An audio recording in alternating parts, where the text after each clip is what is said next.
Kondominium dalam pembinaan di Taman Desa Seputih runtuh ketika hujan lebat. Pekerja binaan terperangkap.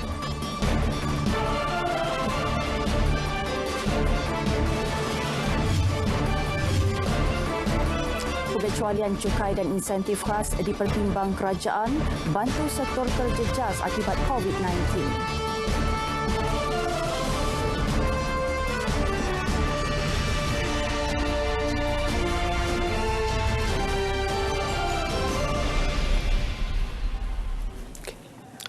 Assalamualaikum dan salam sejahtera. Anda bersama saya Wan Lukman Muafizol Dan saya Nur Mazalina Muhammad Nur.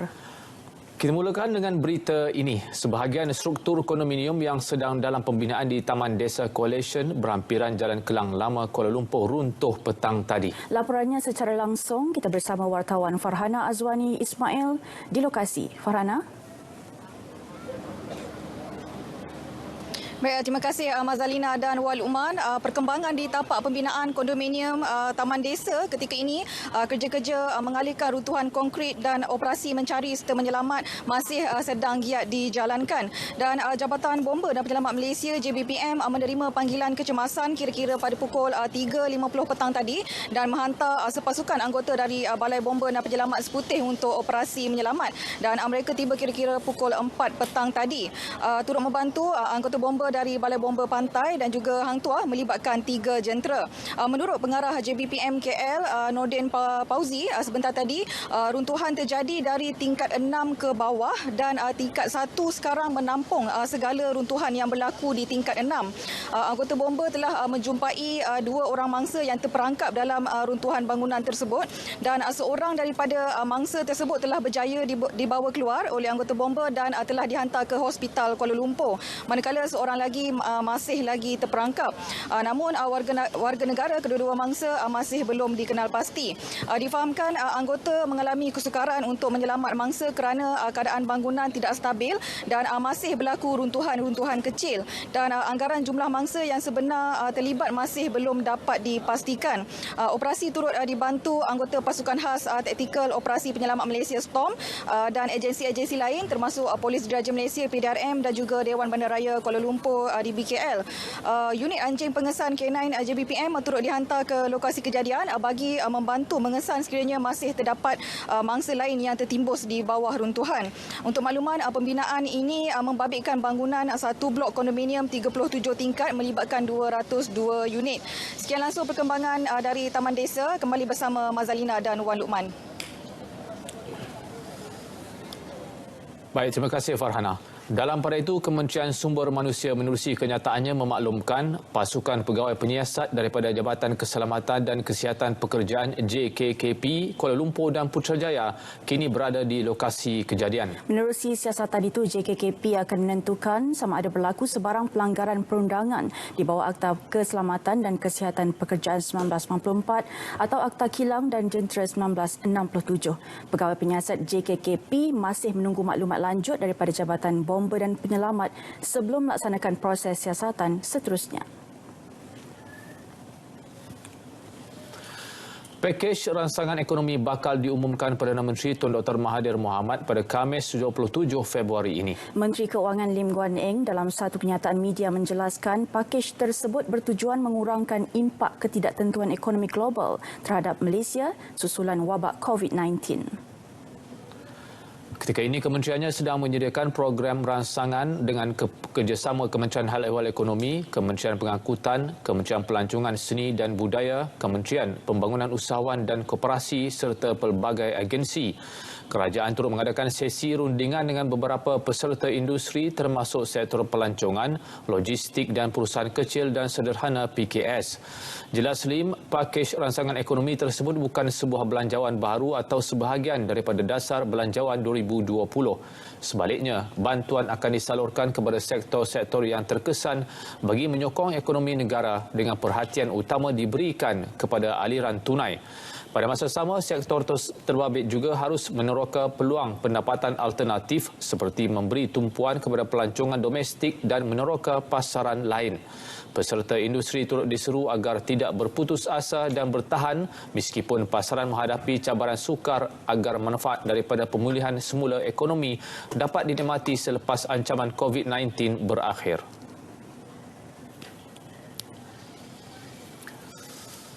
Sementara itu, Menteri Hal Ehwal Ekonomi Datuk Seri Muhammad Azmin Ali berkata pengecualian cukai dan insentif khas antara perkara yang akan dipertimbangkan oleh kerajaan bagi membantu sektor yang terjejas akibat penularan coronavirus atau COVID-19. Ini sektor pelancongan merupakan satu sektor yang amat penting oleh kerana sebelum virus ini menyerang, kita menerima jumlah pelancong yang agak besar daripada negara China. Tetapi pastinya sekarang ini kita melihat pengurangan daripada jumlah pelancong, maka kita menggalakkan supaya pelancong-pelancong dapat menggunakan produk-produk tempatan seperti di Langkawi, di Terengganu dan banyak destinasi yang lain. Datuk Seri Muhammad Azmin ditemui selepas mengadakan lawatan kerja sehari ke Terengganu hari ini.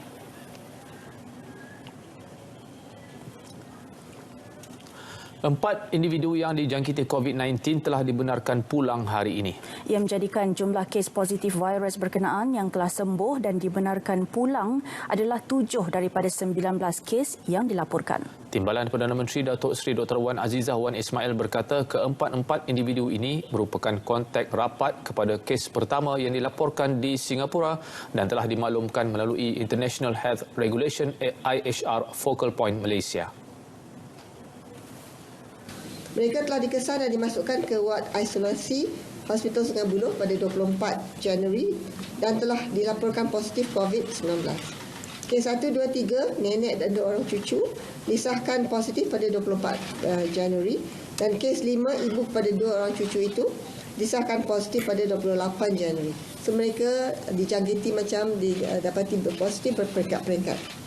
Keempat-empat mereka disahkan sembuh sepenuhnya dan telah dibenarkan pulang setelah ujian pengesanan ulangan COVID-19 ini dijalankan menunjukkan hasil ujian 2 kali berturut-turut negatif. Ya. Beliau memaklumkannya pada sidang media selepas mempengerusikan mesyuarat khas High Level Committee HLC Jawatankuasa Pengurusan Bencana Pusat JPBP berhubung kluster penyakit novel coronavirus COVID-19 bilangan 2 tahun 2020. Setakat ini tiada pertambahan kes baru dilaporkan menjadikan jumlah kumulatif kes COVID-19 yang dilaporkan sehingga hari ini kekal sebanyak 19 kes. Daripada jumlah tersebut, 13 orang adalah warga negara China dan 6 warga negara Malaysia. Sehingga kini aktiviti pengesanan kontak rapat masih diteruskan bagi mengenal pasti kontak rapat kepada kes. Sebanyak 239 kontak rapat telah dikenal pasti dan jumlah ini akan bertambah sehingga pengesanan kontak rapat ini selesai. Kabinet melalui Kementerian Dalam Negeri KDN memberi kelonggaran untuk mengambil lebih ramai pekerja asing bagi menghasilkan lebih banyak topeng muka. Timbalan Perdana Menteri Datuk Seri Dr. Wan Azizah Wan Ismail berkata keperluan topeng muka meningkat secara mendadak sejak COVID-19 menular menyebabkan pengeluarannya perlu ditingkatkan. Penyelang itu mengatakan bahawa kalau boleh dia ada 24 jam shift. Jadi kita perlukan banyak lagi pekerja dan mereka akan mendapat kelepasan untuk kelang-kelang itu mendapat 3 shift yang ada 34 jam operasi untuk mengeluarkan topeng-topeng muka.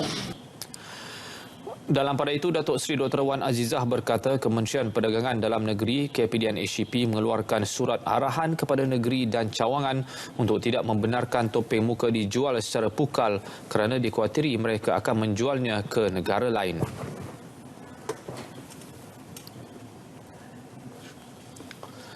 Terdahulu langkah berjaga-jaga yang diambil lebih awal pihak berkuasa negara terbukti berkesan dalam menangani wabak COVID-19 daripada terus merebak. Perdana Menteri Tun Dr. Mahathir Mohamad menekankan yang saringan kesihatan terhadap pengembara dan pelancong yang tiba di negara ini akan terus dipergiat, terutama melibatkan warga negara China. Ini memandangkan daripada 19 kes positif COVID-19 di Malaysia, kebanyakan mereka ialah warga negara itu. Kita berjaga-jaga. Daripada awal lagi kita memeriksa semua mereka yang datang ke Malaysia, terutama daripada negara China. Dan kalau kita sangka mereka membawa virus itu, kita masuk mereka dalam kuarantin 14 hari.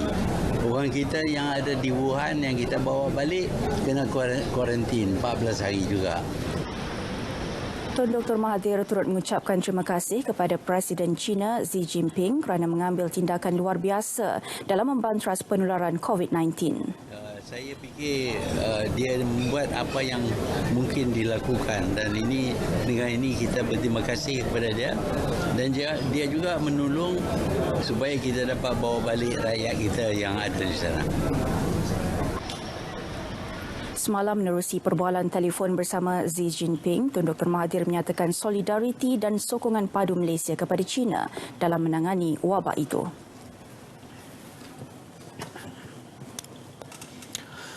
4,000 penutup hidung dan mulut diagih agensi pelancongan kepada jemaah umrah Malaysia dalam tempoh seminggu mulai semalam bagi mencegah COVID-19. Sebagai permulaan, agensi itu mengedarkan 1,000 unit di lapangan terbang Sultan Ismail Petra Kota Baru dan KLIA sejak semalam. Menurut Ketua Mutawif Umrah agensi itu, Abdul Rahim Abdul Wahab, penutup hidung dan mulut diagih kepada jemaah yang berlepas dari kedua-dua lapangan terbang. Tujuan juga untuk kita memberi kesedaran kepada masyarakat negeri Kelantan untuk cakna kepada kesihatan. Pada hari ini kita tengok virus di corona di Malaysia ni 18 kes. Mungkin akan bertambah. Kita doa kepada Allah Subhanahu Wa Taala semoga rakyat Kelantan dilindungi oleh virus ini, insya-Allah. Merakamkan penghargaan kepada agensi berkenaan, jemaah umrah berharap wabak COVID-19 tidak terus menular.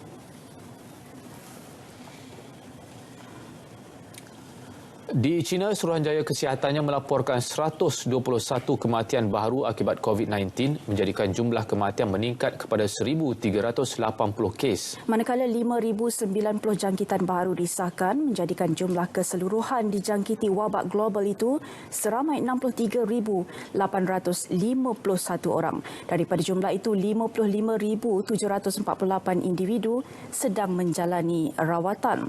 Laman sesawang Worldometer menunjukkan 1,491 kematian terkumpul setakat hari ini.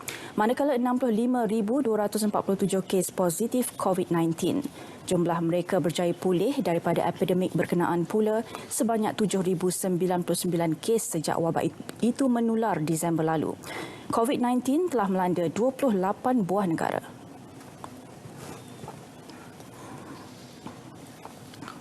Laporan-laporan tular mengenai COVID-19 menuntut orang ramai diberi pendedahan dan pendidikan berterusan tentang bahaya berita-berita palsu bagi mengelak suasana panik dalam kalangan masyarakat. Bagi penaung Majlis Sains Antarabangsa yang juga pengarah Biblioteka Alexandria dari Mesir, Dr. Ismail Serajuddin, masyarakat perlu sentiasa berwaspada mendapatkan maklumat dan tidak sewenang-wenangnya menyebarkannya jika terdapat keraguan. People should only spread the truth from a trusted source like WHO, like the government of Malaysia, and not spread false rumors. Tokoh akademik tersorot itu menyatakannya semasa menyampaikan syarahan perdana ke-58 bertajuk Global Ethics for Values Driven ke arah matlamat pembangunan mampan SDG 2030 di kampus Universiti Kebangsaan Malaysia, Bangi.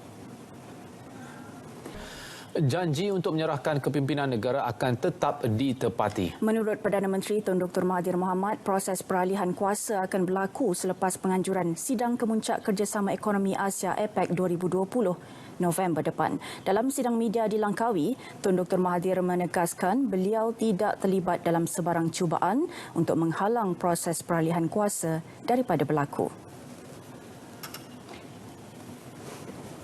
Saya tak terlibat dengan sebarang kegiatan lain. Saya janji saya akan letak jawatan selepas APEC. Itu saya pegang kepada janji saya. Saya tak terlibat dengan yang lain. Saya cuma janji akan letak jawatan, saya akan letak jawatan. Perdana Menteri mengulas pertemuan beliau dengan Datuk Seri Anwar Ibrahim di Putrajaya semalam yang dikongsi Ahli Parlimen Port Dickson itu di Twitternya. Di Langkawi, Tun Dr. Mahathir Mohamad menunaikan solat Jumaat di Masjid Al-Hana. Ketibaan Perdana Menteri disambut imamnya Ustaz Nordin Osman. Selesai solat, Tun Dr. Mahathir meluangkan masa kira-kira 20 minit beramah mesra dengan para jemaah. Beliau yang juga Ahli Parlimen Langkawi berada di Pulau Legenda itu sehingga esok.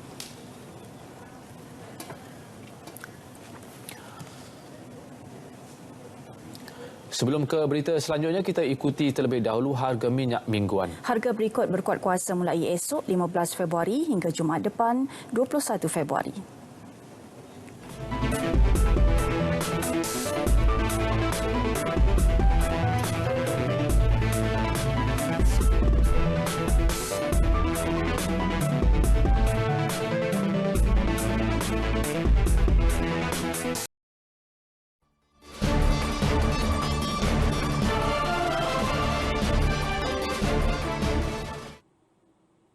Assalamualaikum dan salam sejahtera. Berdasarkan aman hujan terkumpul selama 12 jam sehingga ke 7 malam hari ini, didapati intensiti iaitu keamatan hujan lebih terarah ke kawasan Lembah Kelang melibatkan wilayah Persekutuan Kuala Lumpur, Selangor, Putrajaya, di kawasan sekitar Perak dan juga Negeri Sembilan. Turut tidak ketinggalan ia juga meliputi di kawasan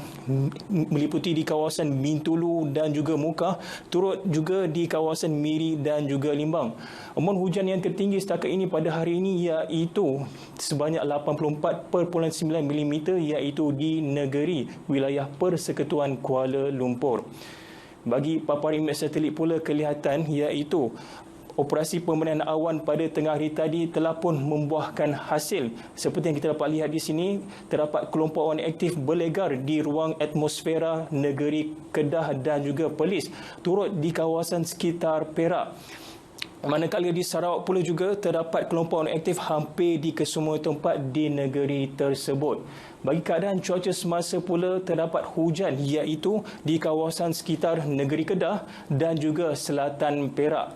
Manakala di Sarawak pula hujan ini lebih terdapat di kawasan Miri dan juga Limbang.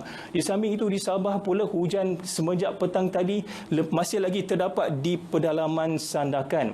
Bagi ramalan cuaca pada keesokan pagi pula, Met Malaysia menjangkakan hujan akan lebih tertumpu di kawasan pesisiran pantai melibatkan daerah Krian di Perak, Kuala Selangor, Sabak Bernam dan juga Kelang bagi negeri Selangor, turut di kawasan Sarawak iaitu melibatkan bahagian Sedia Aman, Betong, Sadike, Sibu, Mukah, Bintulu dan juga daerah Song di Sarawak.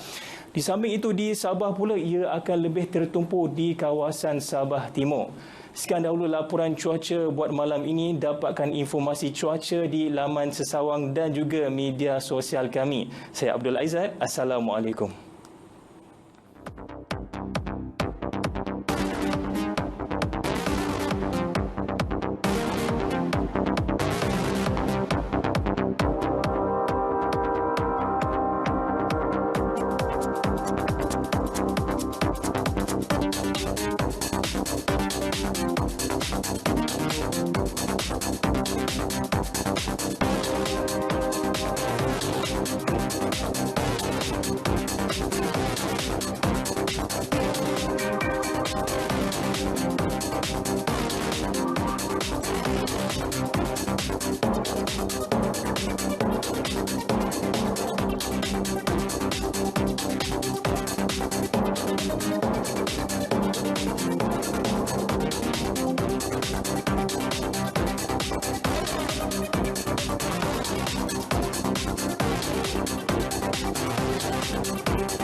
Peruntukan tambahan RM80 juta sedang dipertimbang bagi menyelesaikan masalah hakisan di Terengganu. Ia susulan fasa pertama peruntukan sebelum ini membabitkan kos RM64 juta.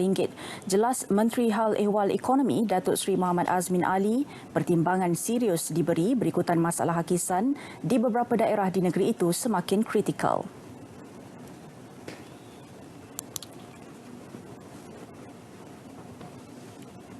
Saya sedang meneliti permohonan ini dan oleh kerana saya percaya selepas lawatan ini saya dapat melihat sendiri dengan pegawai kerana keadaan begitu serius, kita cuba mulakan projek ini pada pertengahan tahun ini kerana untuk mengelakkan musim tengkujuh pada hujung tahun. Walaupun projek ini akan mengambil masa, dia tidak boleh siap dalam tempoh 1 tahun, tapi sekurang-kurangnya kerja-kerja awalan itu dapat dimulakan sebelum tibanya musim tengkujuh.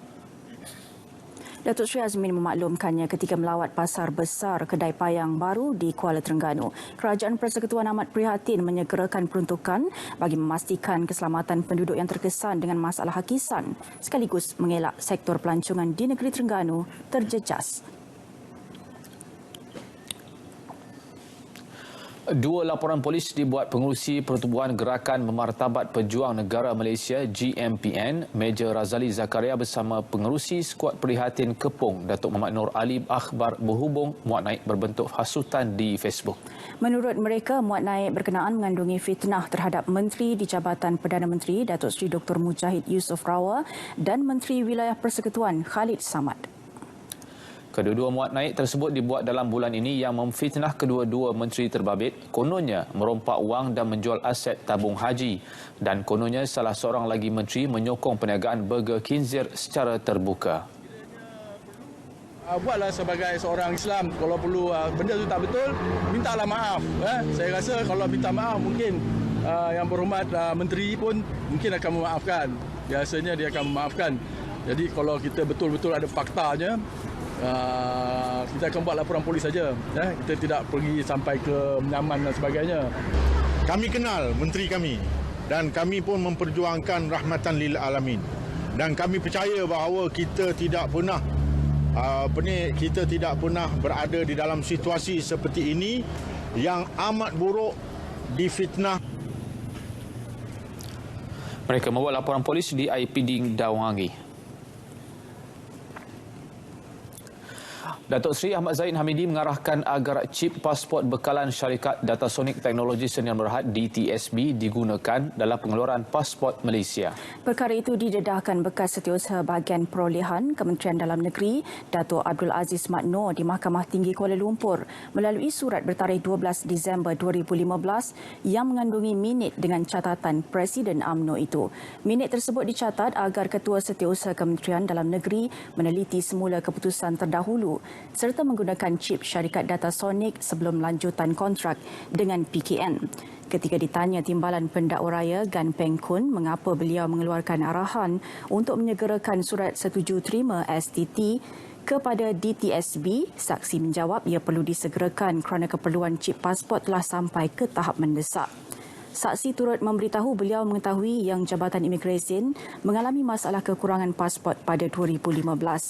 Datuk Seri Ahmad Zahid berdepan 47 pertuduhan dengan 12 daripadanya membabitkan pecah amanah, 8 rasuah dan 27 pengubahan wang haram melibatkan dana milik Yayasan Akal Budi.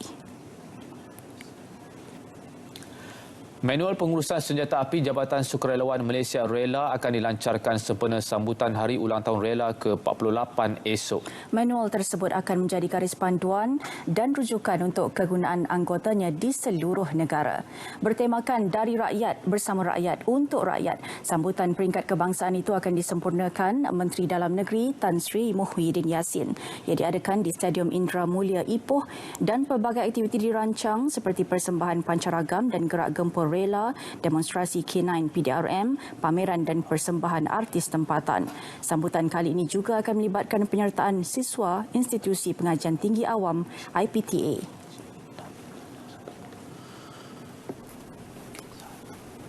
Ianya akan dilakukan sendiri oleh pelajar-pelajar pelajar-pelajar IPTA. Kita ada 2 IPTA di sini, iaitu Politeknik Ungku Omar dan juga Politeknik Sultan Azlan Shah, di mana kedua-dua politeknik ini terlibat sendiri di dalam satu dari segi persembahan transformasi dan lagi satu IPTA terlibat di dalam persembahan gerak gempur rela Tibetan. Turut diadakan pemakaian pangkat Pegawai Kehormat Rela kepada Menteri Besar Perak, Datuk Seri Ahmad Faizal Azumu. Jom berpindah ke arah Nubank Muamalat hari ini.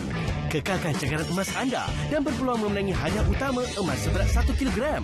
Margin pembiayaan sehingga 80% dan kadar keuntungan pembiayaan dikira secara harian. Terbuka kepada pelanggan baru dan sedia ada.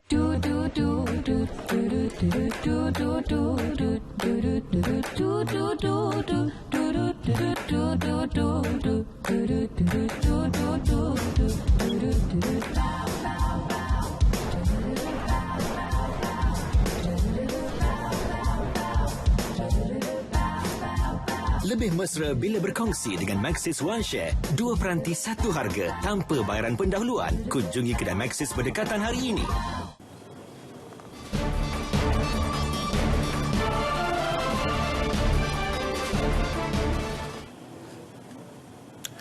Pewujudan 104,000 peluang pekerjaan baharu tahun lalu berjaya memperbaiki kadar pengangguran negara pada 3.2% berbanding 3.3% pada 2018. Sektor perkhidmatan dan perkilangan antara penyumbang utama tenaga kerja di negara ini iaitu lebih 50%. Ikuti laporan terma eksklusif bersama RTM di Kota Kinabalu. Menurut Ketua Perangkawan Malaysia Datuk Seri Dr. Mauzer Mahidin, bagi suku tahun keempat tahun lalu juga 25,000 peluang pekerjaan baru diwujudkan. Jumlah itu tidak termasuk lebih 8 juta peluang pekerjaan sedia ada. Kita nak bergerak sebagai sebuah negara maju, dan daripada kajian yang kita peroleh didapati jumlah pekerjaan untuk skill, kemahiran tinggi dan juga semi skill adalah yang utama, dan yang low skill yang tidak memerlukan kemahiran semakin kecil lah bilangannya. Menurutnya, peluang pekerjaan adalah bersifat berterusan memandangkan setiap tahun ada persaraan dan peningkatan tenaga kerja yang memberi tumpuan kepada tenaga kerja mahir dan separa mahir. Dalam pada itu, katanya kadar pengangguran di negara ini diukur berasaskan Best Practice and Recommendation Pertubuhan Buruh Sedunia. Sewajarnya statistik itu mestilah konsisten dari segi konsep definisi daripada satu negara ke satu negara. So bila kita bercakap tentang angka-angka tersebut bagi satu negara, dia juga angka yang maksudnya sama bagi negara-negara yang lain lah. Tenaga buruh negara melibatkan takrifan pasaran buruh berumur antara 15 tahun hingga 65 tahun. Inisiatif Rebungan Resort Langkawi, sebuah resort baru yang menggunakan majoriti barangan buatan Malaysia dalam kerja-kerja pembinaannya, mendapat pujian Perdana Menteri. Menurut Tun Dr. Mahathir Mohamad, pembinaan resort berkonsepkan mesra alam itu juga sekaligus menyokong inisiatif kerajaan menjadikan Langkawi sebuah pulau rendah karbon. Ini satu perkara yang boleh dilakukan, tapi ramai daripada kita lebih mudah beli daripada negara lain. Sedangkan di negara kita ini, kita mempunyai bahan binaan yang mencukupi untuk segala keperluan kita. Saya harap perancangan yang lain juga akan tiru pendekatan resort ini, iaitu menggunakan local material as much as possible. Resort berkeluasan 12 ekar di Padang Gaung, Mukim Ulu Melaka itu akan dibina menggunakan 80% barangan buatan tempatan mengikut beberapa fasa. Bakal mewujudkan banyak peluang pekerjaan kepada penduduk tempatan. Resort itu dijangka beroperasi selepas Aidilfitri ini.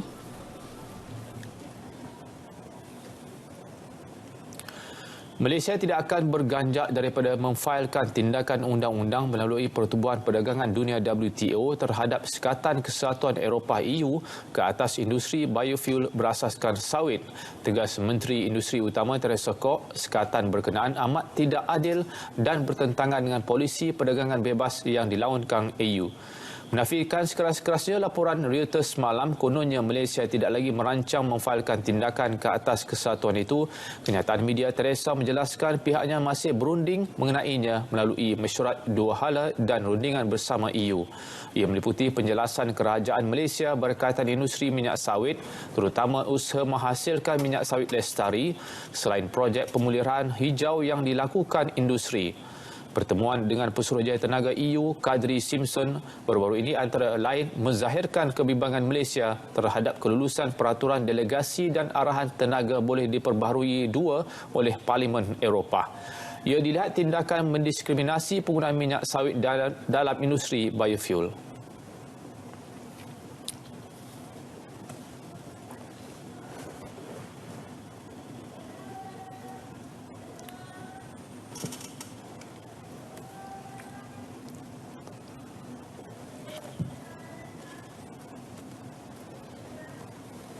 Dalam perkembangan sama, inisiatif terus diambil Malaysia bagi menerangkan kepada United Kingdom pasca Brexit berkenaan hala tuju industri sawit negara.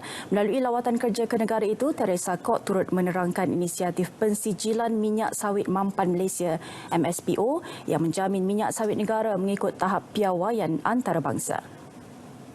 Under Amsterdam Declaration, that there are 7 European countries, they have pledged that by year 2020, they want 100% sustainable palm oil. So we want to show them that, look, Malaysia, we have MSPO standard, which benchmark on the ISCC, the German standard. So we want to, this government to know that the efforts made by Malaysia or the palm oil industry on MSPO certification, on producing sustainable palm oil, and also on wildlife conservation and reforestation. So we hope that with all these efforts, our efforts on producing sustainable palm oil under MSCO will be accepted by all these countries, especially UK.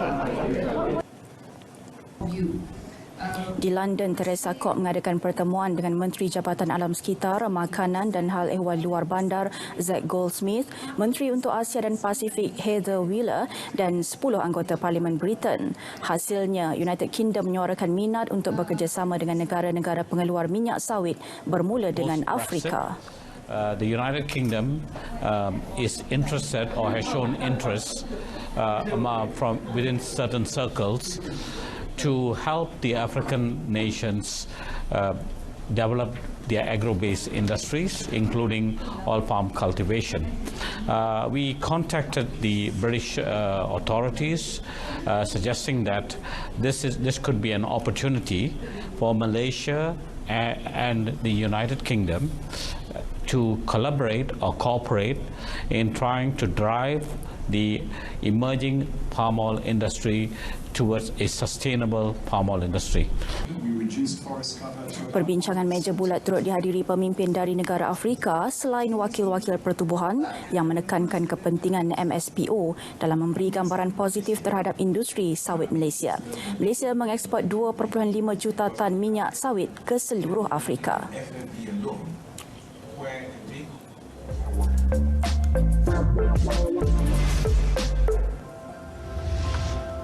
Betul jahat dalam rezeki eleh be anyam domang ngama et mu kelele ki bantu mu kelele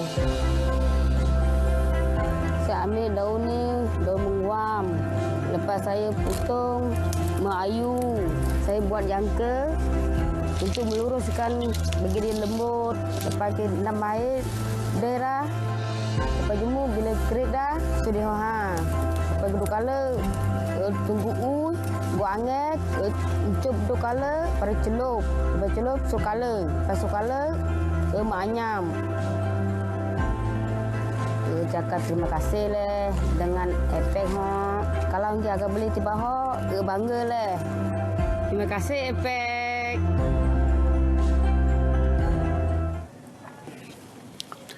Lagi perkembangan mengenai sebahagian struktur kondominium runtuh di Taman Desa berhampiran Jalan Kelang Lama, Kuala Lumpur.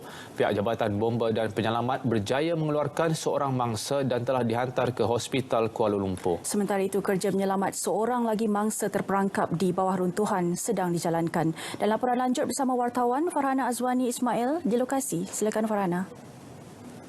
Baik, terima kasih Wan Luqman dan Mazalina. Saya kini berada di tapak pembinaan kondominium di Taman Desa di mana pada ketika ini kerja-kerja operasi mencari dan menyelamat masih lagi giat dijalankan melibatkan seramai 150 anggota dari pelbagai agensi.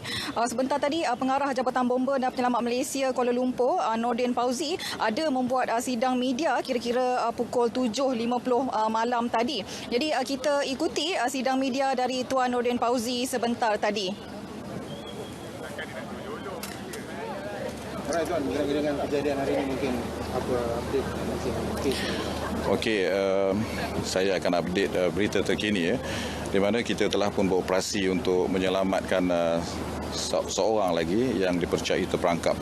Sebenarnya kita terima panggilan tadi pada jam 3.47 petang. Jadi setelah terima panggilan, kita hadir bersama dengan 6 balai bomba telah respon dan pelbagai agensi terlibat dalam operasi ini. Dan yang paling serius, kita nampak hanya ada satu mangsa sahaja yang terperangkap. Mangsa pertama telah berjaya diselamatkan dan dihantar ke HKL. Mangsa yang kedua dalam proses untuk dikeluarkan. Jadi kita tunggu sebab pasukan special khas daripada SMART dan juga pihak bomba daripada Storm sedang digerakkan untuk masuk ke lokasi yang agak sukar.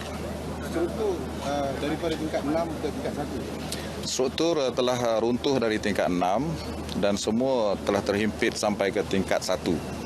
Jadi mangsa dijumpai di tingkat 1 di bahagian store.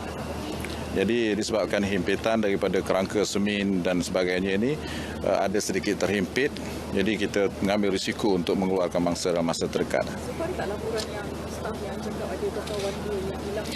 Kita mendapat bantuan daripada semua pihak termasuk pihak polis, pihak JKKP dan juga pihak construction sendiri yang telah membuat head counting. Jadi setakat ini mereka mengesahkan hanya ada seorang saja hilang dan kita pun juga telah membuat searching dan kita dengan pihak unit pengesan bomba, bantuan unit pengesan anjing, confirm ada satu sajalah setakat ini. Itu agak besar ke tuan? Lokasi runtuhan di kawasan mangsa yang kedua? Runtuhan tu memang besar di satu sudut bangunan, tetapi mangsa itu berada di antara runtuhan dengan ruang yang selamat. Tuan, setakat ini macam mana keadaan struktur bangunan selepas ini? Adakah selamat? Kita bekerjasama dengan pihak JKKP untuk menilai dan kita menghadkan pergerakan anggota-anggota penyelamat. Jadi kita tak benarkan mereka-mereka yang tidak ada PPE dan tidak ada latihan. Jadi kita meminimalkan kes-kes yang barulah. Mangsa pertama mengalami sebarang kecederaan, jika boleh ceritakan bagaimana mangsa pertama agak senang dikeluarkan dan kita hantar terus ke hospital, mungkin boleh rujuk ke hospital. Dan mangsa yang kedua ini dia terhimpit. Seorang lelaki yang dipercayai pekerja yang sedang melaksanakan kerja di tingkat 1. Setakat ini masih hidup, sebab itu kita bertukuh lumus untuk menyelamatkan mangsa ini. Dan saya rasa saya tak boleh komen lah, mungkin pihak lain. Mangsa yang pertama warga itu? Sama juga saya dapati. Jadi untuk peringkat awal selepas ini, adakah selepas selesai operasi penyelamat, adakah tuan akan tidak membenarkan risiko kawasan ini dari segi keselamatan? Saya rasa kita perlu bekerjasama dengan pihak JKKP lah, untuk menilai balik secara keseluruhan. Sudah pasti buat masa sekarang ni keadaannya tidak selamat. Tapi untuk tempoh masa itu kita perlu menilai dengan lebih terperinci. Tuan, siasatan awal faktor peruntuhan struktur itu disebabkan apa tuan? Belum lagi dalam belum dapat pasti. Berapa anggota yang dikerahkan ke lokasi? 140 lebih, hampir 150 anggota pelbagai agensi. Kita bersyukur kita dapat kerjasama pelbagai agensi. Kejadian berapa ramai pekerja tadi ketika kejadian? Saya belum dapat data. Terima kasih tuan. Ya, terima kasih. Baik, itu tadi sidang media yang dapat kami kongsikan setakat ini. Untuk makluman, pembinaan di belakang saya ini membabitkan bangunan satu blok kondominium 37 tingkat melibatkan 202 unit. Dan sebentar saja tadi, Menteri Perumahan dan Kerajaan Tempatan Zuraida Kamarudin baru saja tiba di lokasi kejadian. Sekian langsung perkembangan dari Taman Desa, kembali bersama Wak Luman dan Mazalina. Baik, terima kasih Farhana di Taman Desa Kuala Lumpur. Baik, seterusnya kita ikuti laporan sukan bersama Ifa Hazim. Assalamualaikum dan salam sejahtera. Le Tour di Langkawi 2020, sambutan Jubli Perak LTDR ditutup dengan penuh gemilang apabila pasukan tempatan tim Sapura Cycling TSC dinobatkan selaku pasukan terbaik keseluruhan. Tambah manis, TSC turut berjaya mempertahankan jersey kuning iaitu jersey keseluruhan pelumba menerusi Danilo Selano dan jersey merah selaku Raja Bukit yang disumbang Muhammad Nur Aiman Muhammad Zarif. Ia sekaligus melakar sejarah kepada pelumba tempatan. Pelumba NTT Pro Cycling Maximilian Richard Walshit memastikan pasukannya membawa pulang 2 gelaran juara peringkat di pentas terakhir di Langkawi. Dari dataran Lang ke Kuah sejauh 108.5 km, 115 pelumba mengambil bahagian yang dilepaskan Perdana Menteri Tun Dr. Mahathir Mohamad. Walshit memastikan status selaku pasukan jelajah dunia milik pasukannya tidak tercalar apabila terlebih dahulu melepasi garisan penamat dengan catatan masa 2 jam 29 minit 8 saat. Tempat kedua milik Luca Pacchioni dari Androni Giocattoli Cedar Match. Ketiga Taj Jones dari Ara Pro Racing Sunshine Coast. Selano berjaya memastikan jersey kuning kekal milik pasukannya apabila menamatkan perlumbaan di kedudukan ke-43 tanpa penolakan masa. Perkembangan basikal trek negara adalah tidak wajar untuk memberi tekanan kepada pelumba trek negara yang akan beraksi di Temasya Tokyo 2020. Biar mereka fokus kepada latihan dan persiapan terutama buat Shah Firdaus Sahrom dan Fadil Zonis yang masih mencari slot tambahan ke Tokyo. Itu pandangan yang diberikan jurulatih negara John Beasley dalam menilai situasi perkembangan pelumba negara sebelum ke Tokyo. John Beasley berharap tanpa adanya sebarang tekanan sasaran pingat yang diletakkan kepada gandingan pemenang pingat perak pada Sukan Asia 2018 di Indonesia, Azizul Hasni Awang, Shah Firdaus Sahrom dan Fadil Zonis ada buahnya lebih selesa dan fokus untuk mencapai kejayaan. I want to take the pressure off him. He's got his own expectations. Of course he's going to the Olympics and of course he wants to win. But if we just relax and let him execute. Tambah beliau, pada Olimpik 2016 lalu, tumpuan untuk merangkul emas terlalu diberi penekanan sehingga akhirnya menyaksikan Azizul Hasni Awang akhirnya terpaksa berputih mata di tempat ke-6. John Beasley ditemui ketika siri latihan skuad trek kebangsaan di Velodrome Kebangsaan Nilai sebelum berlepas ke Berlin Ahad ini bagi menyertai kejohanan trek berbasikal dunia. Atlet e-sport negara Dr. Yu Weng Kian menegaskan sekiranya sukan ini ingin diperkenalkan di peringkat sekolah dan institusi pengajian tinggi, ianya harus diperkenalkan dalam konteks yang sesuai serta positif agar pembelajaran utama tidak terjejas.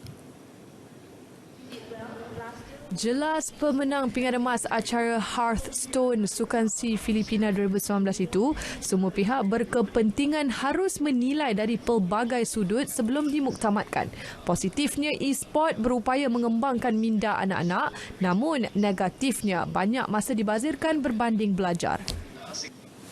So the proper stakeholders should all be accounted for, the parents, the school system, the university. So all these, they must take into account all this opinion before implementing. It's not something that it can just implement immediately. There needs to be careful consideration on all the syllabus, documentation. So all this, they must have a careful planning before they implement it. Mengulas lanjut, beliau masih menunggu keputusan negara penganjur Sukan C 2021 Vietnam sama ada mahu menganjurkan acara e-sport atau tidak.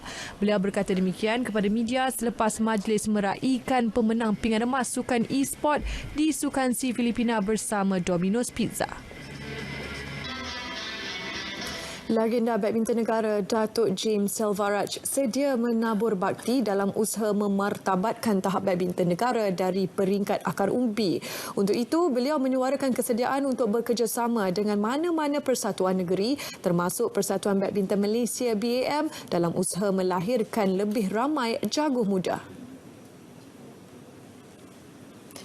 Bagi bekas pemain kebangsaan itu, Persatuan Badminton Negeri atau BAM perlu memperbanyakkan program di peringkat akar umbi bagi mencungkil bakat muda agar negara tidak ketandusan pemain pelapis serta tidak bergantung kepada pemain yang sedia ada.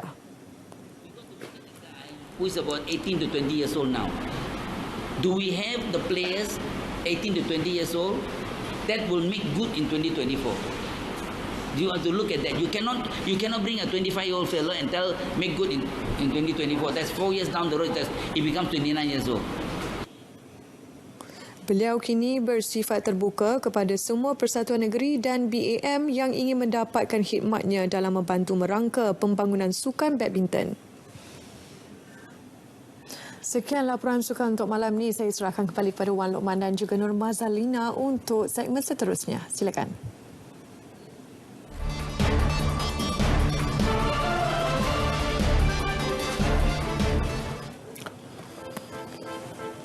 Nigel Dixon, 53 tahun, lelaki British yang popular di China kerana meniru karakter pelawak terkenal Mr. Bean, enggan meninggalkan Wuhan, lokasi paling terjejas dengan wabak COVID-19. Menerusi muat naik berkenaan, Dixon turut memaklumkan dirinya sihat dan tidak dijangkiti wabak terbabit. Dixon berada di Wuhan sejak 2 Januari lalu bagi menghadiri satu majlis kerajaan.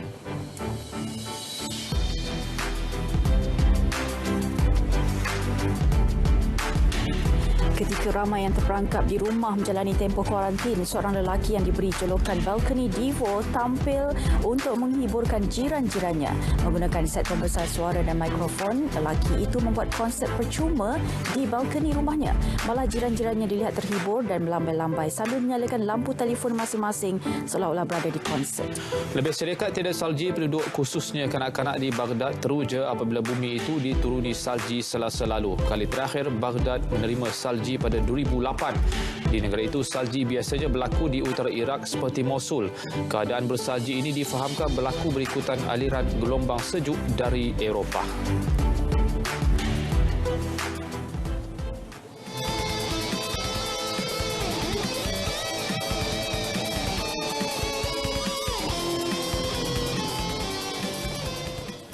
Sebuah lagi karya dihasilkan unit drama TV RTM berjudul Berdua bakal menghiasi slot panggung RTM di TV1 22 Februari ini.